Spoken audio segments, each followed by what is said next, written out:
¿Qué tal? Buenas noches, mi nombre es García Tafoya Raúl, soy estudiante de la Universidad Virtual del Estado de Guanajuato. Mi número de matrícula es el 220-807. Estoy cursando la licenciatura en Derecho. El nombre del módulo, Juicio de Amparos. Nombre del reto, número 2, la jurisprudencia. Mi asesor, el doctor Jesús Aguilera Durán, y estamos a 27 de octubre del 2022. En este reto número 2 de la jurisprudencia nos piden contestar 5 preguntas de 3 jurisprudencias, por lo cual vamos a dar lectura a las preguntas. Nos pide la pregunta número 1 respecto al caso 1, señala qué método de integración se usó para considerar la reiteración o contradicción de criterios o procedentes obligatorios para utilizar esta jurisprudencia. Bueno, en la ley de amparo nos dice en su artículo 215, la jurisprudencia se establece por procedentes obligatorios, por reiteración o por contradicción.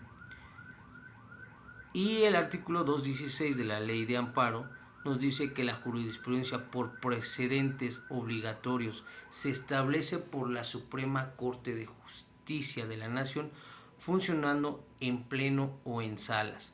La jurisprudencia por reiteración se establece por los tribunales colegiados de circuito. En su artículo 224, la jurisprudencia por reiteración se establece por los tribunales colegiados de circuito cuando sustenten por unanimidad un mismo criterio en 5 sentencias no interrumpidas por otro en contrario, las cuestiones de hecho o de derecho que no sean necesarias para justificar la decisión no serán obligatorias.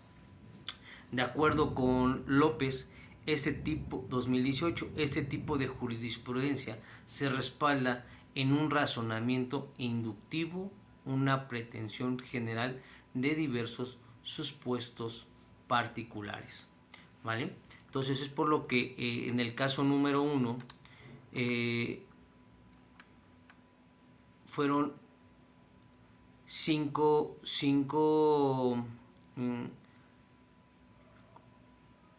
sentencias en unanimidad de 4 votos.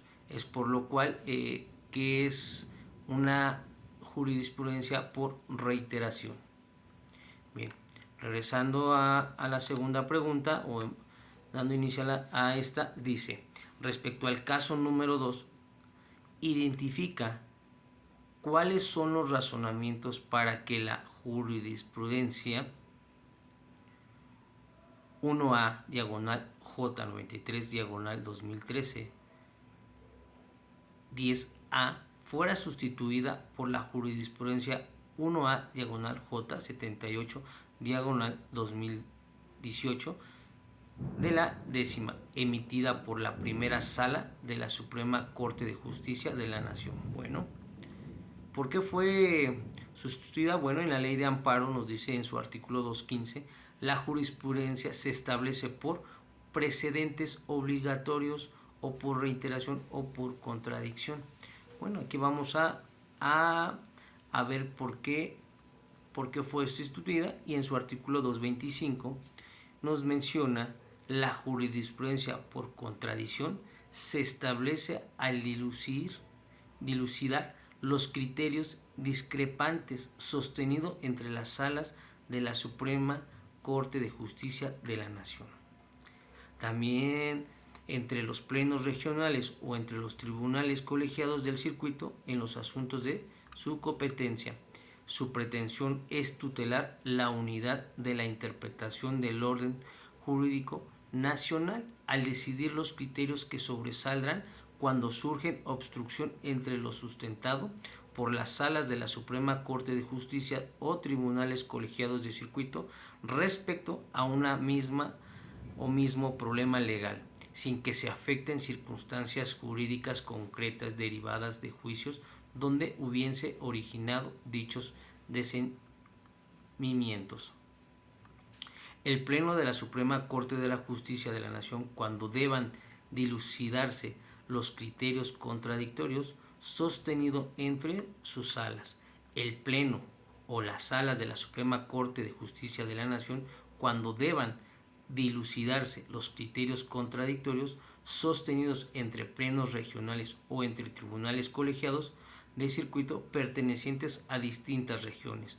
Los plenos regionales, cuando deban dilucidarse criterios contradictorios entre los tribunales colegiados de circuito de la región que corresponde. Bien, en el caso 2, pues nos dice por qué fue suplementada. Pues bueno, pues porque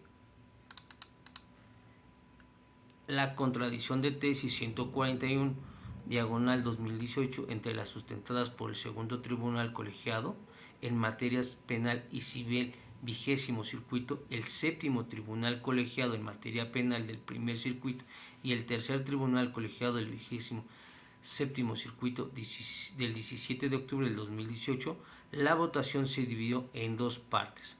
Mayoría de 4 votos por la competencia decidiente, José Ramón Cosio Díaz, y la mayoría de 3 votos en cuanto al fondo de los ministros Arturo Saldívar Lelo, de Larrea, José Ramón Cosio Díaz y Jorge Mario Pardo Rebolledo. Disidentes, Alfredo Gutiérrez Ortiz Mena y Norma Lucia Piña Hernández, quien reservó su derecho para formular voto particular. Ponente Norma Lucía Piña Hernández y secretaria Alejandro González Piña. Sus criterios contendientes son: el emitido por el segundo tribunal colegiado en materia penal y civil del vigésimo circuito al resolver el recurso de queja 31 diagonal 2018 consideró que el juicio de amparo indirecto es procedente contra el acuerdo que ordena citación a la audiencia inicial de formulación de imputación porque afecta indirectamente la libertad personal y de la persona investigada. El emitido por el séptimo tribunal colegiado en materia penal del primer circuito al resolver el recurso de queja 137 diagonal 2016 determinó que el juicio de amparo indirecto es procedente contra el acuerdo que ordena citación a la audiencia inicial de formulación de imputación porque afecta indirectamente la libertad personal de la persona investigada. El emitido por el tercer tribunal colegiado del 27º circuito al resolver el recurso de queja 111 diagonal 2017 consideró que no procede el juicio de amparo indirecto contra la citación a la audiencia inicial porque es un mero aviso que no incide a la esfera jurídica de la persona investigada.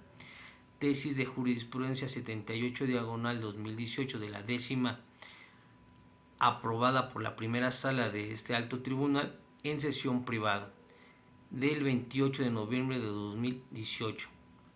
Es por lo que esta tesis fue publicada el viernes 7 de diciembre de 2018 a las 10:19 horas del Semanario Judicial de la Federación, en virtud de que interrumpe el criterio sostenido por la propia sala diversa de la primera diagonal J93 diagonal 2013 de la 10ª de título y subtítulo Sistema de Justicia Penal Acusatorio Oral, en contra del auto que ordena la citación investigado a la audiencia de formulación de imputación procede al juicio de amparo indirecto, legislaciones de los estados de Durango y Chihuahua, publicada el Semanario Judicial de la Federación y su Gaceta 10ª Época, libro 1, tomo 1, diciembre de 2013, página 402. Esta última dejó de considerarse de aplicación obligatoria a partir del lunes 10 de diciembre del 2018. La parte conducente de la ejecutoria relativa a la contradicción de tesis 97 diagonal 2013 citada aparece publicada en las Gacetas del Semanario Judicial de la Federación de la 10ª Época, libro 2, tomo 2, enero 2014, página 1053. De la sentencia que recayó el recurso de queja 137-2016 resultó por el séptimo tribunal colegiado en materia penal del primer circuito derivada las tesis aisladas que es 17OP67P, de la décima de la 17P a la 68P de la décima y de la 17OP69 de la imputación de auto que ordena la citación del imputado a la celebración de dicha diligencia como forma de conducción al proceso. Eventualmente puede derivar la aprehensión de aquel o por tanto es un acto que afecta indirectamente su libertad. Audiencia de formulación de la imputación.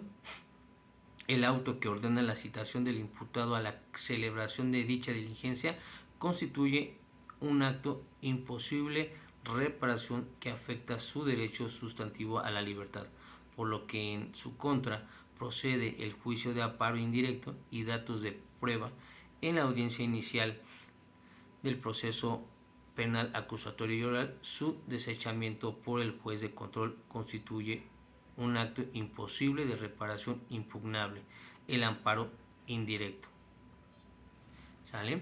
Por lo que le damos inicio a la tercera pregunta, que nos dice: respecto a los casos 1, 2 y 3, indica qué épocas del Semanario Judicial de la Federación fueron publicadas la jurisprudencia. Bueno, en el caso 1,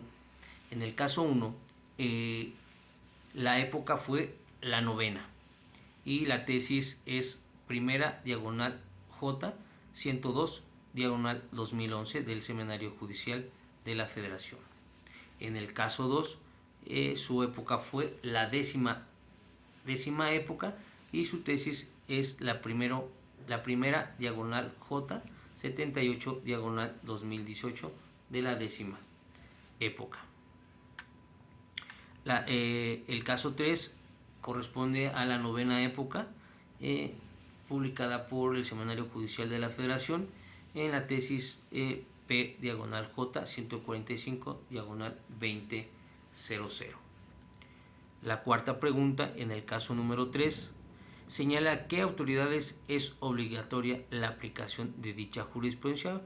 La Suprema Corte de Justicia de la Nación y los tribunales colegiados de circuito. La Ley de Amparos nos menciona en su artículo 222 las razones que justifican las decisiones contenidas en las sentencias que dicte el Pleno de la Suprema Corte de Justicia de la Nación. Constituyen procedentes obligatorios para todas las autoridades jurisdiccionales de la Federación y de las entidades federativas cuando sean tomadas por mayoría de 8 votos las cuestiones de hecho o derecho que no sean necesarias para justificar la decisión serán obligatorias. En su artículo 223, las razones que justifiquen las decisiones contenidas en las sentencias que dicten la Sala Suprema Corte de Justicia de la Nación constituyen procedentes obligatorios para todas las autoridades jurisdiccionales de la Federación de las entidades federativas cuando sean tomadas por mayoría de 4 votos las cuestiones de hecho o derecho que no sean necesarias para justificar la decisión no serán obligatorias. La pregunta número 5. El caso número 1 nos identifica si se cumple con el requisito establecido en el artículo 223 de la Ley de Amparo respecto a los votos que deben emitirse para su aprobación. Sí, la Ley de Amparo nos menciona que en su artículo 223 las razones que justifican las decisiones contenidas en las sentencias que dicten las salas de Suprema Corte de Justicia de la Nación constituyen precedentes y obligatorios para todas las autoridades jurisdiccionales de la Federación y de las entidades federativas cuando sean tomadas por mayoría de 4 votos las cuestiones de hechos o de derecho que no sean necesarias para justificar la decisión no serán obligatorias. Es por lo que cumple con los requisitos de unanimidad de 4 votos. Conclusión. Un pequeño recordatorio, ¿qué es un juicio de amparo? Pues bueno, es un método jurisdiccional protector de los derechos humanos reconocidos en la Constitución Federal y en los tratados internacionales de los que México forma parte. Este juicio de amparo procede en contra de leyes y actos y omisiones de las autoridades que violen los derechos humanos. ¿Qué es una jurisprudencia? Bueno, primero debemos saber qué es un fundamento, que está en el artículo 94 y 107 de la Constitución Política de los Estados Unidos Mexicanos. En esos artículos encontraremos su fundamento. Y sus principios constitucionales son la ponderación, la proporcionalidad, la razonabilidad, la maximización de los efectos normativos de los derechos fundamentales, el efecto irradiación, la proyección horizontal de los derechos, así como el principio de pro persona, sin olvidar que se debe de contar con 5 elementos fundamentales para la elaboración de la jurisprudencia. 1, pues el rubro. 2, narración de los hechos. 3, criterio jurídico. 4, justificación. 5, datos de la identificación del asunto. La jurisprudencia emitida por contradicción son criterios que debe de contener, según sea el caso, de datos de identificación de las tesis que contienen la contradicción, el órgano que las emitió, así como la votación emitida durante las sesiones en que las tales contradicciones se resuelvan.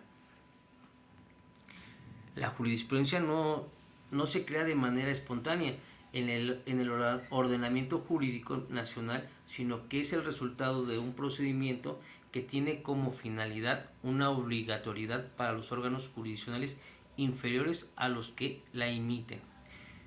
Hay que recordar que existen 3 vías o métodos para integrar una jurisprudencia. ¿Y cuáles son? Pues bueno, lo estuvimos viendo en las preguntas que se nos aplicó, y esa es por reiteración, otra es por contradicción de criterios, y la tercera, precedentes obligatorios. Son 3 vías o métodos para integrar una jurisprudencia que no debemos de olvidar.